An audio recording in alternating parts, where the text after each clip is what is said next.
नमस्कार दोस्तों, exam कांकस channel पे आपका स्वागत है। मैं हूं केदारनाथ मिश्रा। दोस्तों, आज से एग्ज़ाम कांकस चैनल पर हम एक नई सीरीज़ की शुरुआत करने जा रहे हैं, क्योंकि आने वाले समय में यूपी पीसीएस प्री की परीक्षा है, यूपी आरओ एआरओ प्री का री एग्ज़ाम है और यूपी पुलिस की परीक्षा है। तो ऐसे में आज से हम लोग विषयवार जो महत्वपूर्ण प्रश्न है, जो अक्सर परीक्षाओं में बार बार पूछे जाते हैं, ऐसे प्रश्नों की एक श्रृंखला शुरू किया है हमने। आज हम पॉलिटी यानी भारतीय राज्य व्यवस्था के प्रश्न लेकर आए हैं। कल हम किसी और विषय के लाएंगे, परसों किसी और विषय के लाएंगे, और इस प्रकार हम जो इम्पोर्टेंट प्रश्न हैं, जो अक्सर परीक्षाओं में पूछे जाते हैं, इन विषयों से संबंधित हैं, ऐसे प्रश्नों का आपका रिवीजन कराएंगे।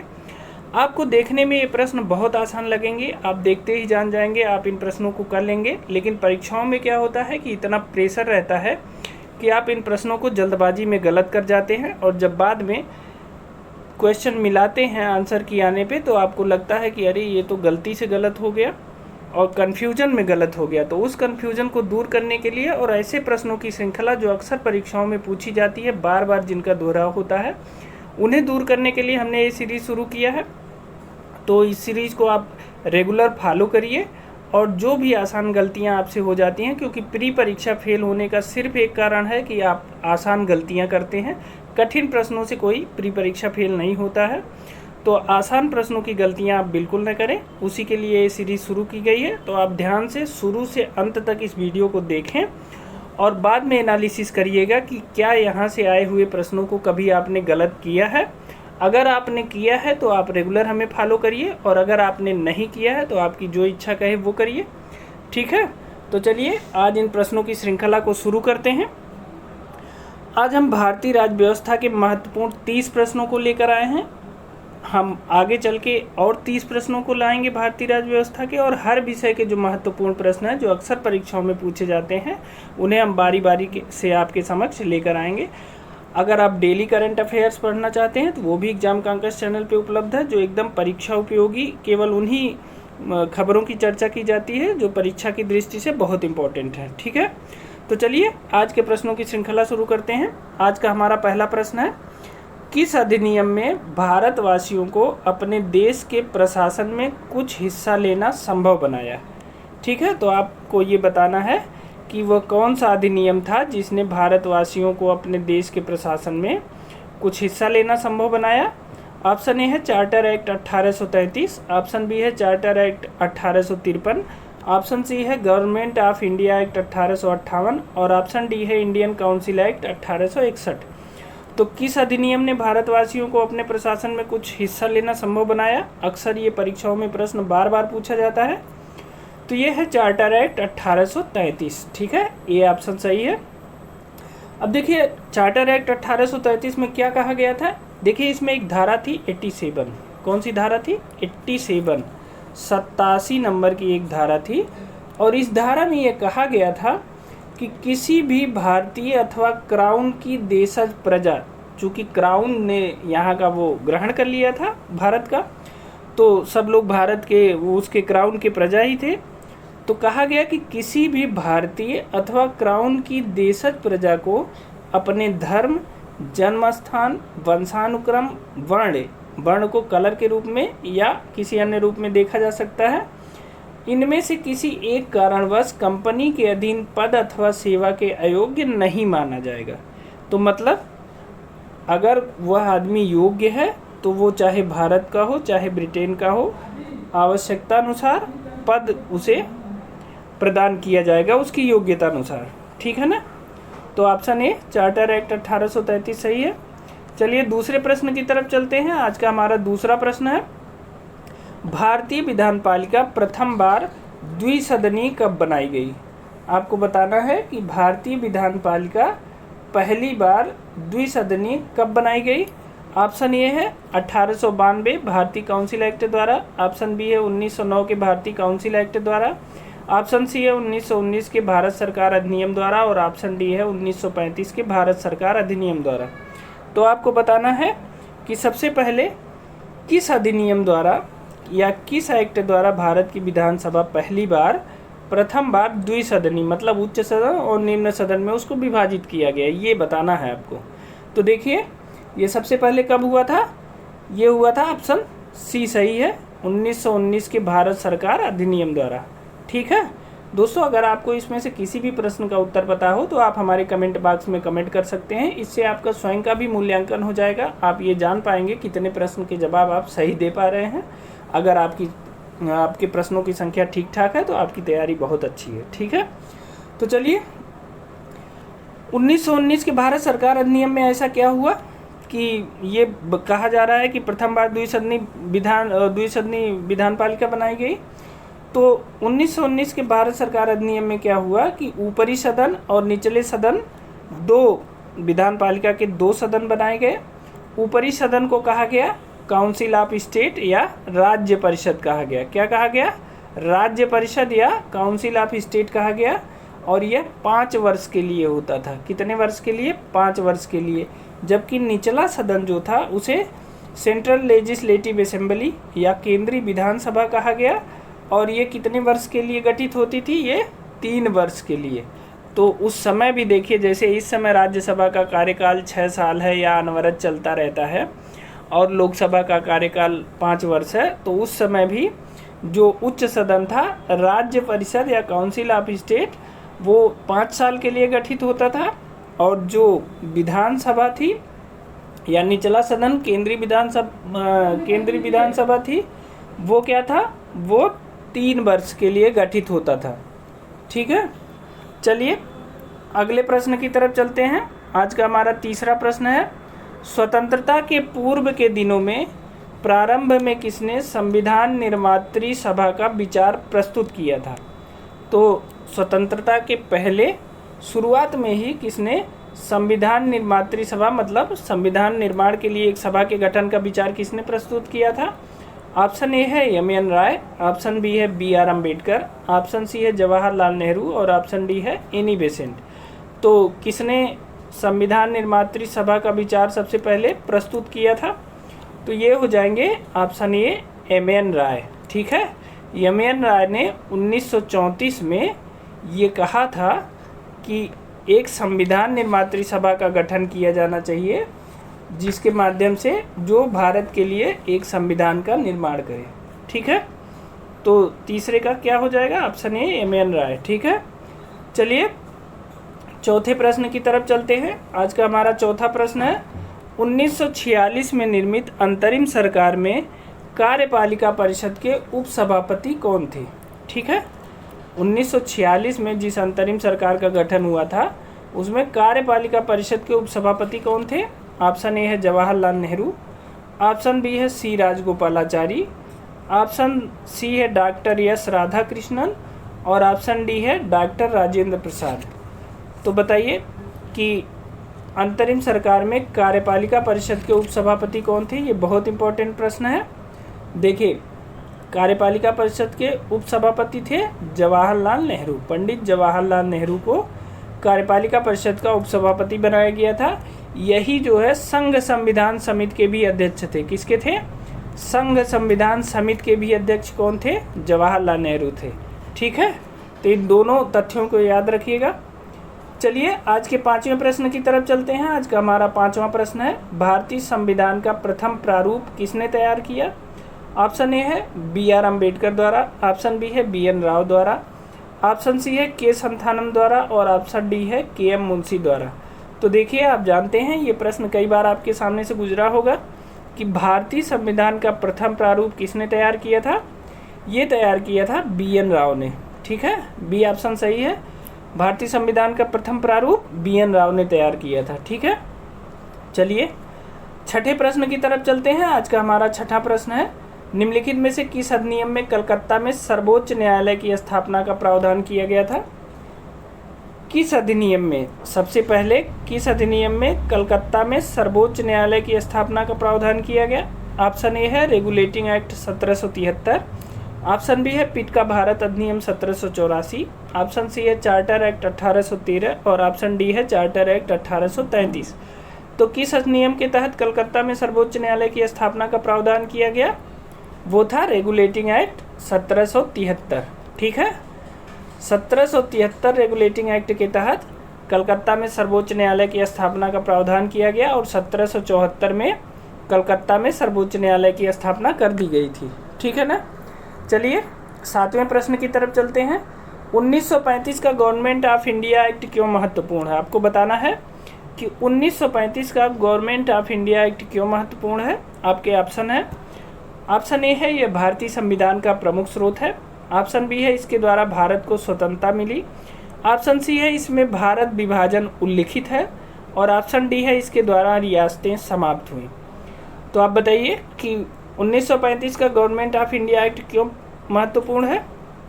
तो देखिए ऑप्शन ए सही है, यह भारतीय संविधान का प्रमुख स्रोत है।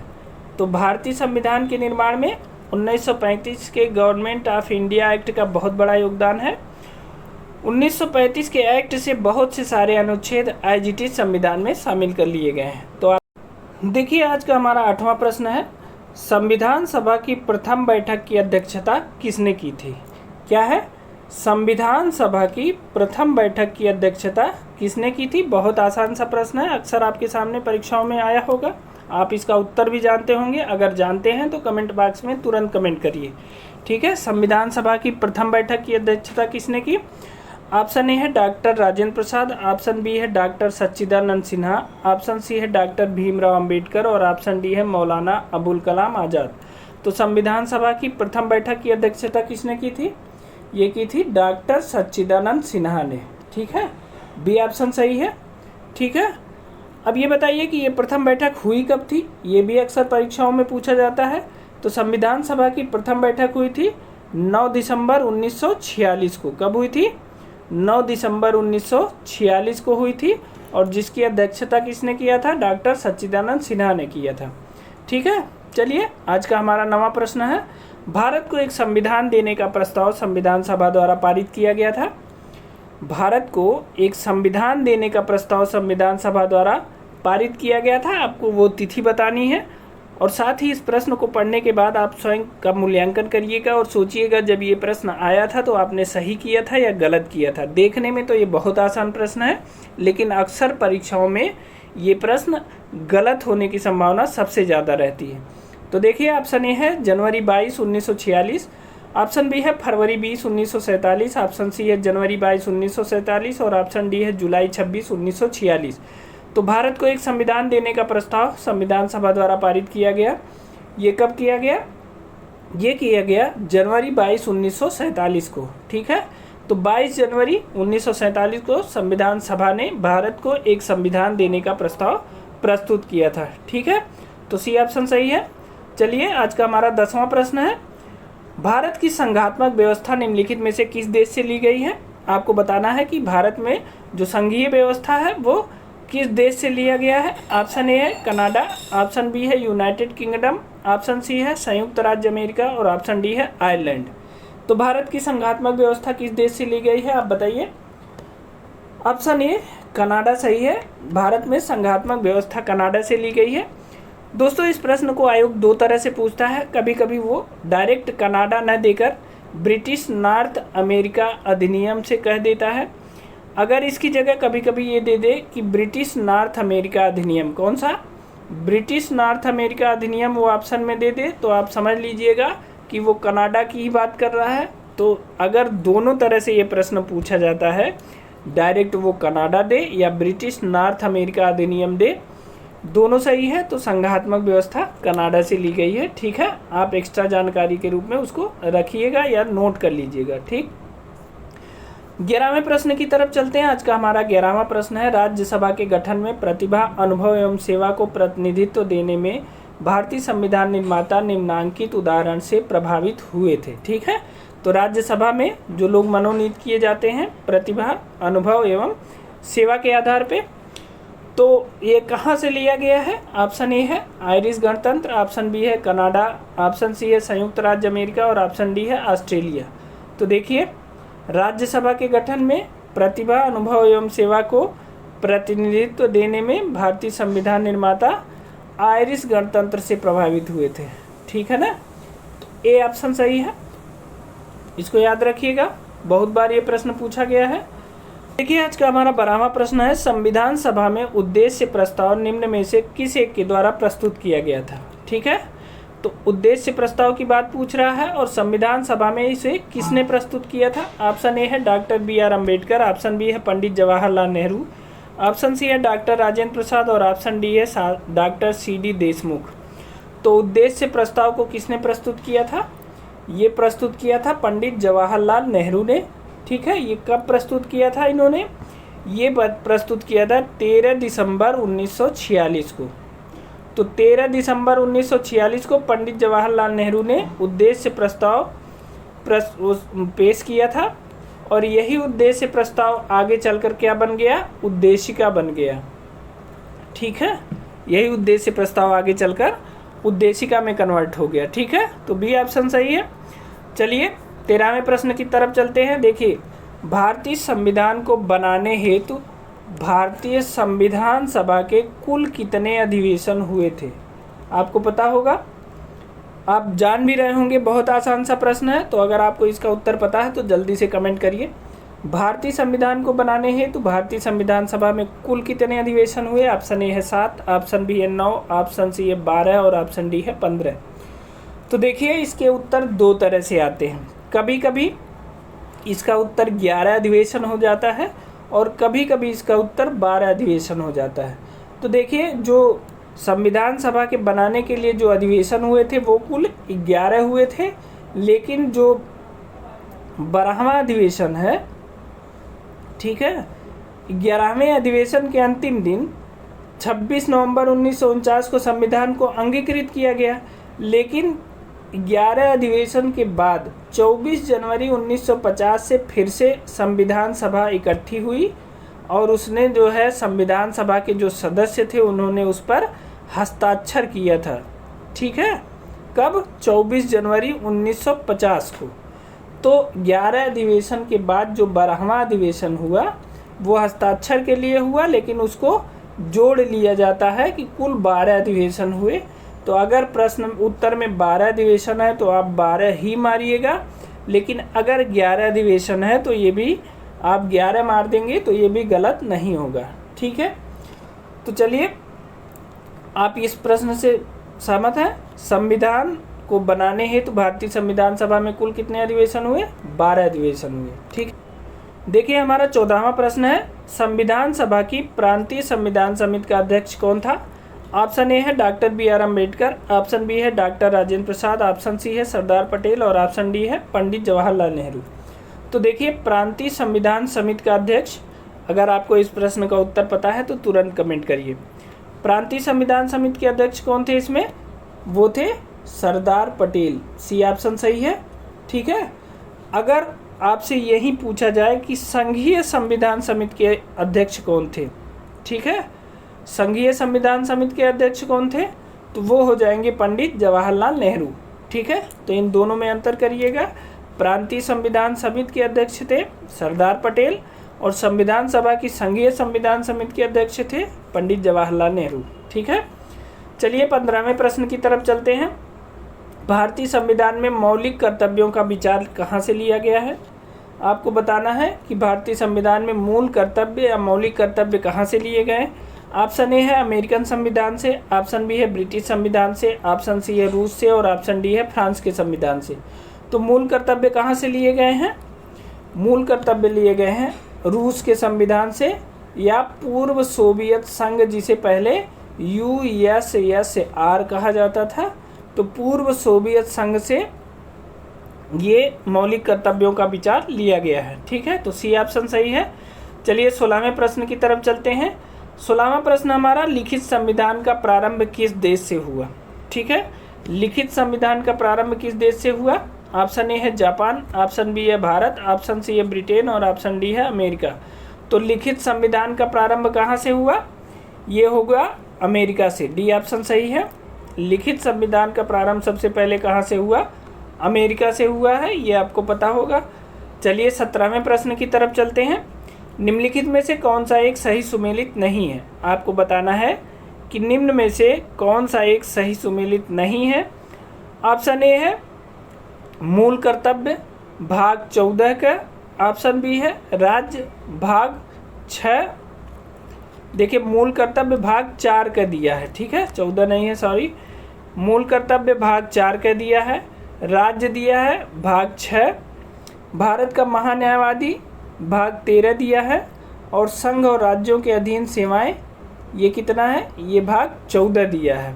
ठीक है, तो आपको बताना है कि इसमें से कौन सुमेलित नहीं है। तो देखिए इसका हो जाएगा ऑप्शन सी, भारत का महान्यायवादी भाग 8 में नहीं है। ठीक है, तो भाग 8 में है क्या, भाग 8 में है संघ राज्य क्षेत्र। ठीक है, संघ राज्य क्षेत्र की चर्चा भाग 8 में की गई है, न कि भारत के महान्यायवादी की। ठीक है, मूल कर्तव्य भाग 4 का सही है, राज्य भाग 6 सही है, और संघ और राज्यों के अधीन सेवाएं भाग 14 सही है। ठीक है, चलिए 18वें प्रश्न की तरफ चलते हैं। आज का हमारा 18वां प्रश्न है, निम्नलिखित में से कौन सी जोड़ी संस्था और संविधान के अनुच्छेद से सुमेलित है। ठीक है, तो ऑप्शन ए है भारत का सर्वोच्च न्यायालय अनुच्छेद 318, भारत का निर्वाचन आयोग अनुच्छेद 324, संघ लोक सेवा आयोग अनुच्छेद 332 और महाधिवक्ता अनुच्छेद 351। तो आपको बताना है कि इसमें कौन सी जोड़ी संस्था और संविधान के अनुच्छेद सुमेलित हैं। ठीक है, तो देखिए भारत का निर्वाचन आयोग अनुच्छेद 324 यह सुमेलित है, बी ऑप्शन सही है। ठीक है, तो और भारत का सर्वोच्च न्यायालय ये किस अनुच्छेद में है, सर्वोच्च न्यायालय है अनुच्छेद 124 में। ठीक है, भारत का सर्वोच्च न्यायालय किस में है, 124 में है। संघ लोक सेवा आयोग की चर्चा किस में की गई है, ये 315 में की गई है, और ये 318 में भी लोक सेवा आयोगों से संबंधित चर्चा ही है। तो संघ लोक सेवा आयोग 315 में है। ठीक है, महाधिवक्ता, राज्य का जो महाधिवक्ता होता है इसका किस अनुच्छेद में इसका वर्णन किया गया, अनुच्छेद 165 में किया गया। ठीक है, तो इन सारे अनुच्छेदों को आप तैयार रखेंगे, कहीं नोट कर लीजिएगा, अक्सर परीक्षाओं में ये अनुच्छेद पूछे जाते हैं। ठीक है, 19वें प्रश्न की तरफ चलते हैं। देखिए हमारा 19वां प्रश्न है, राज्य भूमि सुधार अधिनियमों को संवैधानिक सुरक्षा प्रदान करने हेतु क्या किया गया था। तो देखिए ऑप्शन ए है 7वीं अनुसूची में डाल दिया गया था, ऑप्शन बी है 8वीं अनुसूची का निर्माण किया गया था, ऑप्शन सी है 9वीं अनुसूची का निर्माण किया गया था, और ऑप्शन डी है 10वीं अनुसूची का निर्माण किया गया था। तो आप बताइए राज्य भूमि सुधार अधिनियमों को संवैधानिक सुरक्षा प्रदान करने के लिए किस अनुसूची में उन्हें रखा गया था या किस अनुसूची का निर्माण किया गया था। तो देखिए वो है 9वीं अनुसूची। कौन सी अनुसूची है, 9वीं अनुसूची का निर्माण राज्य भूमि सुधार अधिनियमों को संवैधानिक सुरक्षा प्रदान करने के लिए किया गया था। सी ऑप्शन सही है। 9वीं अनुसूची का निर्माण कब किया गया था, यह बनाया क्या संविधान में, ये जोड़ा कब गया था, ये 1951 में जोड़ा गया था। ठीक है, और उस समय जो भूमि सुधार अधिनियम चल रहा था उसमें तमाम जो समस्याएं उत्पन्न होती थी उससे बचने के लिए 9वीं अनुसूची का निर्माण किया गया था। ठीक है, चलिए अगले प्रश्न की तरफ चलते हैं। आज का हमारा 20वां प्रश्न है, किस प्रधानमंत्री के कार्यकाल के दौरान भारत के संविधान में 9वीं अनुसूची को पुनर्स्थापित किया गया। तो आपको बताना है कि किस प्रधानमंत्री के कार्यकाल के दौरान। ऑप्शन ए है जवाहरलाल नेहरू, ऑप्शन बी है लाल बहादुर शास्त्री, ऑप्शन सी है इंदिरा गांधी और ऑप्शन डी है मोरारजी देसाई। तो किस प्रधानमंत्री के कार्यकाल के दौरान 9वीं अनुसूची संविधान में जोड़ी गई। देखिए ये इम्पोर्टेंट इसलिए है कि 9वीं अनुसूची में पहले ऐसा होता था कि जो भी विषय 9वीं अनुसूची में डाल दिए जाते थे उस पर कोर्ट का कोई हस्तक्षेप नहीं होता था, लेकिन बाद में एक वाद आया DR कोएल्हो वाद, वो 9वीं अनुसूची से संबंधित है और उसमें ये कहा गया कि ऐसा कुछ नहीं है कि कोर्ट उस पर हस्तक्षेप नहीं कर सकता, बल्कि 24 अप्रैल 1973 के बाद जितने भी कानून बने हैं उस पे जो है 24 अप्रैल 1973 के बाद जो भी मतलब जो भी विषय 9वीं अनुसूची में डाले गए हैं उस पे सुप्रीम कोर्ट अपनी बात मतलब उस पे सुप्रीम कोर्ट हस्तक्षेप कर सकता है या उस पर जो है अपना निर्णय बदल सकता है या सरकार के निर्णय को बदल सकता है। ठीक है, तो नवीं अनुसूची किसके समय में पुनर्स्थापित हुई थी, प्रश्न ये है। तो ये है जवाहरलाल नेहरू, ऑप्शन ए। चूँकि 1951 में जोड़ी गई थी, तो पंडित जवाहरलाल नेहरू के समय में नवीं अनुसूची को पुनर्स्थापित किया गया था। ऑप्शन ए सही है। चलिए 21वें प्रश्न की तरफ चलते हैं। आर्थिक नियोजन भारतीय संविधान की किस सूची में सम्मिलित है, आपको बताना है। आर्थिक नियोजन भारतीय संविधान की किस सूची में सम्मिलित है। ऑप्शन ए है संघ सूची, ऑप्शन बी है राज्य सूची, ऑप्शन सी है समवर्ती सूची और ऑप्शन डी है विशेष सूची। तो आर्थिक नियोजन किस सूची से संबंधित है, ये है समवर्ती सूची से संबंधित। सी ऑप्शन सही है, ठीक है। चलिए 22वें प्रश्न की तरफ चलते हैं। जानवरों के प्रति क्रूरता की रोकथाम को भारतीय संविधान की किस सूची में रखा गया है। फिर से प्रश्न को ध्यान से सुनिए। जानवरों के प्रति क्रूरता की रोकथाम को भारतीय संविधान की किस सूची में रखा गया। ऑप्शन ए है केंद्र सूची, ऑप्शन बी है राज्य सूची, ऑप्शन सी है समवर्ती सूची और ऑप्शन डी है उद्देशिका। तो जानवरों के प्रति क्रूरता की रोकथाम को किस सूची में रखा गया है, तो ये रखा गया है समवर्ती सूची में। समवर्ती सूची में जहाँ केंद्र और राज्य दोनों इस संबंध में अधिनियम बना सकते हैं, ठीक है। तो सी ऑप्शन सही है। 23वें प्रश्न की तरफ चलते हैं। देखिए 23वां प्रश्न है, कोएल्हो केस भारत के संविधान की किस अनुसूची से संबंधित है। तो देखिए कोएल्हो केस जो है, अभी हमने ऊपर बताया था कि यह नवीं अनुसूची से संबंधित है, ठीक है।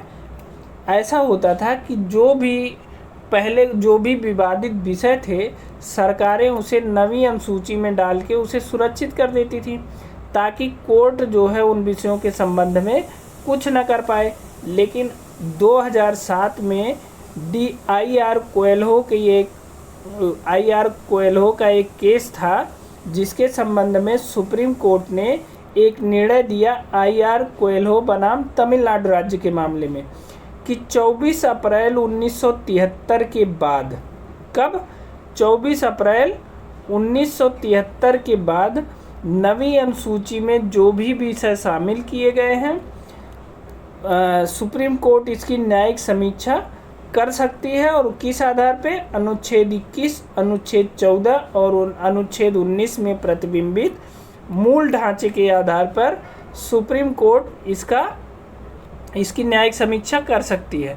अब आप सोच रहे होंगे कि 24 अप्रैल 1973 की फिक्स तिथि क्यों दिया सुप्रीम कोर्ट ने, क्योंकि इसी दिन केशवानंद भारती केस का डिसीजन आया था और जिसमें मूल ढांचे की अवधारणा को मान लिया गया था, प्रस्तुत किया गया था, ठीक है। तो 24 अप्रैल 1973 के बाद जो भी विषय नवीं अनुसूची में डाले गए, उसका सुप्रीम कोर्ट न्यायिक समीक्षा कर सकता है, ठीक है। तो अगर आपसे कोई पूछे कि आई.आर. कोएल्हो केस किससे संबंधित है, तो वो नवीं अनुसूची से संबंधित है, ठीक है। चलिए 24वें प्रश्न की तरफ चलते हैं। आज का हमारा 24वां प्रश्न है, भारतीय संविधान के किस अनुच्छेद में केंद्र शासित प्रदेशों के लिए उच्च न्यायालय का प्रावधान है, ठीक है। आपको बताना है कि भारतीय संविधान के किस अनुच्छेद में केंद्र शासित प्रदेश के लिए उच्च न्यायालय का प्रावधान है। ऑप्शन ए अनुच्छेद 240, ऑप्शन बी अनुच्छेद 241, ऑप्शन सी है अनुच्छेद 242 और ऑप्शन डी है अनुच्छेद 239। तो किस अनुच्छेद में केंद्र शासित प्रदेश के लिए उच्च न्यायालय का प्रावधान है, यह है अनुच्छेद 241, ठीक है। बी ऑप्शन सही है। चलिए 25वें प्रश्न की तरफ चलते हैं। आज का हमारा 25वां प्रश्न है, भारतीय संविधान की निम्न दी गई अनुसूचियों में कौन सी एक राज्यों के नामों की सूची तथा उनके राज्य क्षेत्रों का ब्यौरा देती है। आपको बताना है इनमें से कौन सी अनुसूची है जो राज्यों के नामों की सूची देती है और उनके राज्य क्षेत्रों का ब्यौरा देती है। ऑप्शन ए है पहली अनुसूची, ऑप्शन बी है दूसरी, ऑप्शन सी है तीसरी और ऑप्शन डी है चौथी अनुसूची। तो देखिए ये है पहली अनुसूची। पहली अनुसूची में क्या है, राज्य व संघ राज्य क्षेत्र के नाम और उनके क्षेत्रों का ब्यौरा दिया गया है। दूसरी अनुसूची में क्या है, दूसरी अनुसूची में भारतीय संघ के पदाधिकारियों को मिलने वाले वेतन भत्ते से संबंधित है, ठीक है। और तीसरी अनुसूची किससे संबंधित है, तीसरी संबंधित है शपथ और प्रतिज्ञान से संबंधित है, ठीक है ना। भारतीय संघ के कुछ अधिकारियों के शपथ और प्रतिज्ञान से संबंधित है तीसरी अनुसूची। और चौथी अनुसूची किससे संबंधित है? चौथी अनुसूची भारत के राज्यों, संघ राज्य क्षेत्रों, जम्मू और कश्मीर, दिल्ली व पुडुचेरी के राज्यसभा में प्रतिनिधित्व का विवरण है। ठीक है, चौथी में क्या है? संघ राज्य क्षेत्रों के राज्यसभा में जो प्रतिनिधित्व है उसका विवरण चौथी अनुसूची में है। ठीक है, चलिए 26वें प्रश्न की तरफ चलते हैं। आज का हमारा 26वां प्रश्न है। ऑप्शन ए है कौन सा सुमेलित नहीं है, पहले आपको बताना है कौन सुमेलित नहीं है। ऑप्शन ए है नागरिकता, भाग 2 दिया है। संघ राज्य क्षेत्र भाग 7 दिया है। नगर पालिकाएं भाग ये क्या है 9A दिया है। और निर्वाचन दिया है भाग 15। तो बताइए कौन एक सुमेलित नहीं है? तो देखिए नागरिकता सुमेलित है। ठीक है, संघ राज्य क्षेत्र भाग कितना दिया है? 7 दिया है। यह गलत है। ठीक है, क्योंकि संविधान में जो भाग 7 है वह निरसित हो गया है। क्या हो गया है? निरसित हो गया है। हमारे संविधान में भाग 7 नहीं है। ठीक है, तो संघ राज्य क्षेत्र किस में है? यह भाग 8 में है। ठीक, तो बी ऑप्शन सुमेलित नहीं है। नगर पालिकाएं भाग 9A में है। ठीक है, और निर्वाचन कितने में है? ये है 15 में। ठीक, चलिए अगले प्रश्न की तरफ चलते हैं। 27वां प्रश्न है निम्नलिखित में से किसका सुमेल सही है? आपको बताना है कि इसमें से कौन सुमेलित है। ऑप्शन ए है अनुच्छेद 17 न्याय के समक्ष समानता। ऑप्शन बी है अनुच्छेद 78 संसद का गठन। ऑप्शन सी है अनुच्छेद 192 संसद सदस्यों के वेतन एवं भत्ते। और ऑप्शन डी है अनुच्छेद 352 आपात स्थिति की उद्घोषणा। ठीक है दोस्तों, ये सारे अनुच्छेद बहुत इंपॉर्टेंट हैं। आजकल लोक सेवा आयोग या कोई भी आयोग जो प्रश्न पहले पूछे जाते थे एग्जैक्ट वही नहीं पूछते, उससे एक अनुच्छेद पहले या एक अनुच्छेद बाद में पूछ लेते हैं। ये प्रश्न ऐसे ही बनाया गया है। तो आप बताइए इसमें किसका सुमेल नहीं है, सही है। ठीक है, आपको सही सुमेल बताना है। तो देखिए अनुच्छेद 17 में क्या है? ये न्याय के समक्ष समानता की बात करता है। तो अनुच्छेद 17 में क्या है? न्याय के समक्ष समानता नहीं है। ठीक है, इसमें क्या है? अस्पृश्यता के अंत की बात की गई है। तो यह गलत है। ठीक है, अनुच्छेद 78 दिया है संसद का गठन। अनुच्छेद 78 संसद का गठन गलत है, क्योंकि संसद का गठन किसमें है? अनुच्छेद 79 में। तो 78 में क्या दिया है?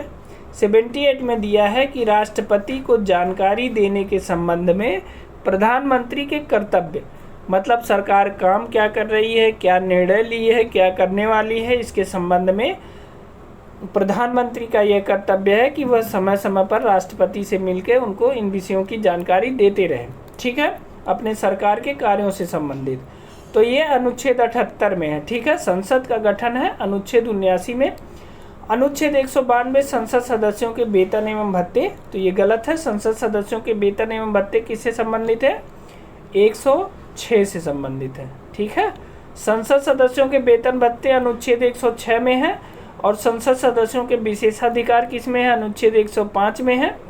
तो अनुच्छेद 192 में क्या है? अनुच्छेद 192 में राज्य विधानसभा के सदस्यों की निरर्हताओं से संबंधित उपबंध है। ठीक है, 192 याद रखिएगा, राज्य विधानसभा के सदस्यों की निरर्हताओं से संबंधित अनुच्छेद है 192। ठीक है, जबकि संसद सदस्यों के वेतन से संबंधित अनुच्छेद है 106। ठीक, तो अनुच्छेद 152 किससे संबंधित है? आपात स्थिति की घोषणा। ये सही है, डी ऑप्शन सही है। देखिए ऑप्शन डी सही है, अनुच्छेद 352 आपात स्थिति की घोषणा। ठीक है, चलिए आज के 28वें प्रश्न की तरफ चलते हैं। आज का हमारा 28वां प्रश्न है वित्त विधेयकों के बारे में विशेष उपबंध किस अनुच्छेद के अंतर्गत किया गया है? आपको बताना है कि वित्त विधेयक किस अनुच्छेद के अंतर्गत वित्त विधेयकों के बारे में उपबंध किया गया है। ऑप्शन ए अनुच्छेद 117, ऑप्शन बी है अनुच्छेद 119, ऑप्शन सी है अनुच्छेद 121 और ऑप्शन डी है अनुच्छेद 123। तो वित्त विधेयकों के संबंध में विशेष उपबंध किस में किया गया है? ऑप्शन ए है अनुच्छेद 117 में। ठीक है, तो अनुच्छेद 117 में वित्त विधेयकों के बारे में विशेष उपबंध किया गया है। ठीक, देखिए आज का हमारा 29वां प्रश्न है कि भारतीय संविधान के किस अनुच्छेद के अंतर्गत अखिल भारतीय सेवाओं का प्रावधान किया गया है? तो देखिए ऑप्शन ए है अनुच्छेद 310, ऑप्शन बी अनुच्छेद 311, ऑप्शन सी है अनुच्छेद 312 और ऑप्शन डी है अनुच्छेद 313। तो अखिल भारतीय सेवाओं का प्रावधान किस अनुच्छेद के तहत किया गया है? अनुच्छेद 312 के तहत किया गया है। आप जानते हैं कि राज्यसभा जो है अखिल भारतीय सेवाओं का सृजन कर सकती है, तो अनुच्छेद 312 के तहत ऐसा कर सकती है वो। ठीक है, चलिए 30वें और आज के आखिरी प्रश्न की तरफ चलते हैं। आज का हमारा 30वां प्रश्न है, निम्नलिखित में से कौन एक सही सुमेलित नहीं है? आपको बताना है कि इसमें किसका सुमेल नहीं है। तो नागरिकता भाग 2 दिया है, मौलिक अधिकार भाग 3 दिया है और मौलिक कर्तव्य भाग 6 दिया है और राज्य दिया है भाग 6।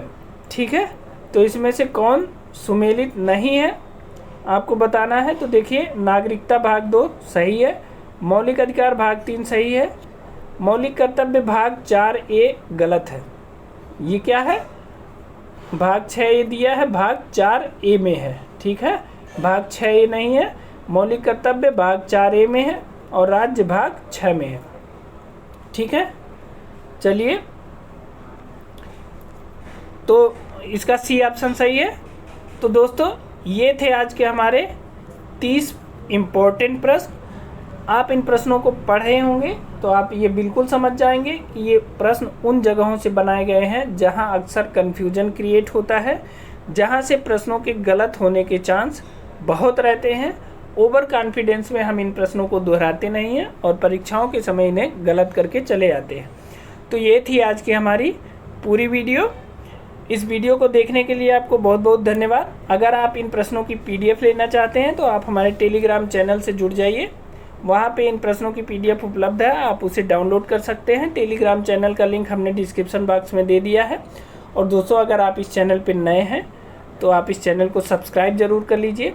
चाहे आप किसी भी परीक्षा की तैयारी कर रहे हो, चाहे RO, चाहे UP PCS, चाहे UP पुलिस या UP SSS से संबंधित किसी भी परीक्षा की तैयारी, सभी परीक्षाओं के लिए जो महत्वपूर्ण प्रश्नों की टेस्ट सीरीज है वो हम करवाते हैं, बिल्कुल निःशुल्क एग्जाम कांकस चैनल पे उपलब्ध है। तो आप इन प्रश्नों को सॉल्व करते रहिए। साथ ही दोस्तों इन वीडियो को बनाने में बहुत मेहनत लगती है, आपने देखा होगा। अगर आपको ये वीडियो पसंद आई है तो आप इसे लाइक करिए, साथ ही इस चैनल को सब्सक्राइब जरूर करिए। आज के लिए इतना ही, बहुत बहुत धन्यवाद।